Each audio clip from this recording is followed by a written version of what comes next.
sou imigrante nordestino, vim a São Paulo acompanhado dos meus pais com 8 anos de idade, família difícil, vida difícil, sofrida, e aos poucos fui ingressando no mercado de trabalho. Já em 2002 eu montei o meu primeiro negócio e fui crescendo aí nas grandes dificuldades da vida, imposto, funcionário, folha de pagamento, uma série de coisas. No ano de 2012, eu passei a enfrentar algumas dificuldades financeiras, uma série de coisas. E entre as dificuldades financeiras eram ações trabalhistas, eram impostos, algumas coisas, cobranças de aluguel e coisas nesse sentido. E eu queria entender o porquê eu perdia tanto dinheiro com isso. O porquê, todas as vezes que alguém ia com processo trabalhista ou que eu tinha alguma coisa nesse sentido, eu não conseguia defender, entender como acontecia. Busquei a faculdade de Direito e quis aprender mais para implementar no meu negócio. Não pensava em advogar, exatamente como não pensava em entrar na política, mas aconteceu. E aí já nos meados de 2014, os negócios vinham muito ruins, eu já estava na faculdade concluindo, pintou uma oportunidade de migrar, mudar de área, e eu acabei aceitando aí ingressar na advocacia, e foi uma das melhores escolhas da minha vida.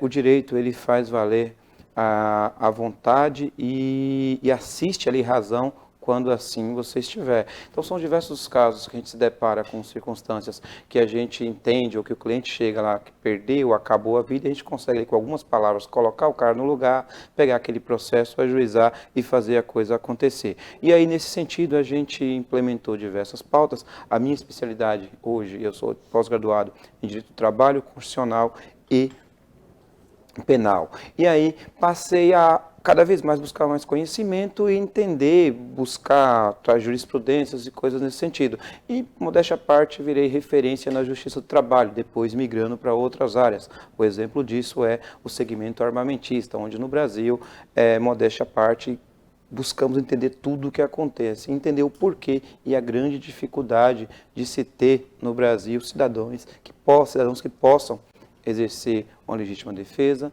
cidadãos que possam participar da segurança pública e cidadãos que possam defender o seu patrimônio e a sua família. Eu vim para cá e aí escutei um comentário muito feliz. Veja, existem pessoas que são contrárias às armas, que são contrárias ao cidadão armado, mas essa mesma pessoa é contrária à polícia também.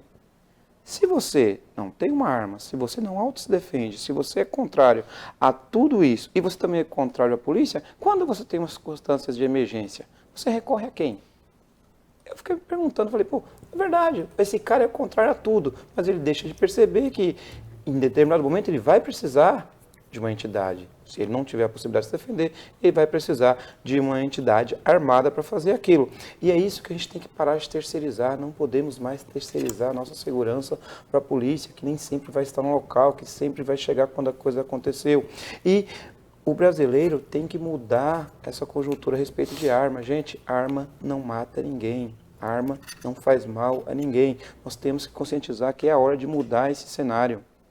E nisso, nós somos um ferrenho defensor da pauta armamentista, assim como outros, a derrubar a RDC 56, que tirou o emprego de mais de 100 mil pessoas, e hoje, fazendo isso, a gente vai gerar de imediato mais de 300 mil empregos diretamente. Lutamos também por um incentivo a micro e pequenas empresas, e isso tudo teve origem no direito. Então, é um sonho implementar o direito já com uma matéria primário, lá da primeira série, o cara ter pelo menos uma aula de direito constitucional. E isso é algo que a gente vai implementar com o tempo nas escolas.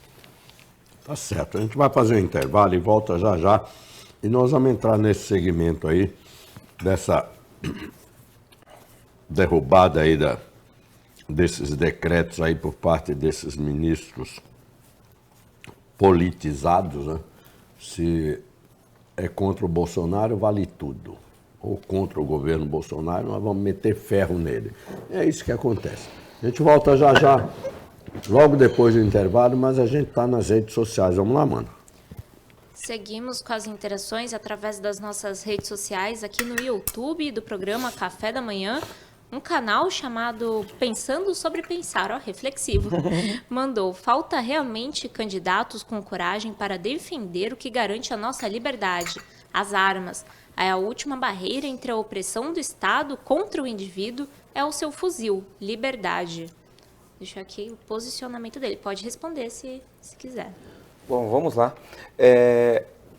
A gente sonha muito com uma segunda emenda americana que defende o direito às armas, mas não só a arma como um cidadão para lutar contra o crime organizado ou coisa nesse sentido, mas como um defensor também do seu país e um defensor ali das leis, da Constituição.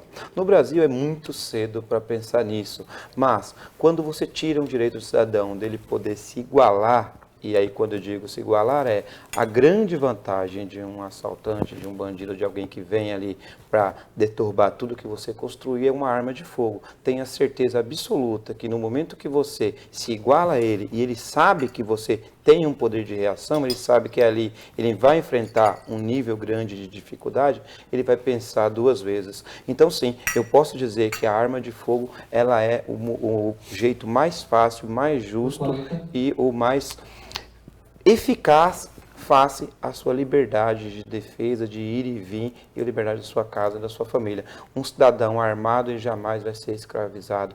Veja o exemplo categórico. A Rússia desarmou a Ucrânia sobre a égide de que protegeria ela. E agora?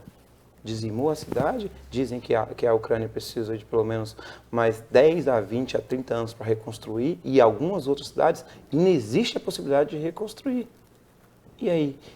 Agora, o governo russo ele quer armar a população, ele está distribuindo armas de graça, mas para uma população que não tem treinamento, uma população que foi tirado o direito de acesso às armas e agora se depara com essas circunstâncias. Então, sim, eu tenho aí no nosso seguidor, aí não, que interagiu com a gente, o mesmo pensamento.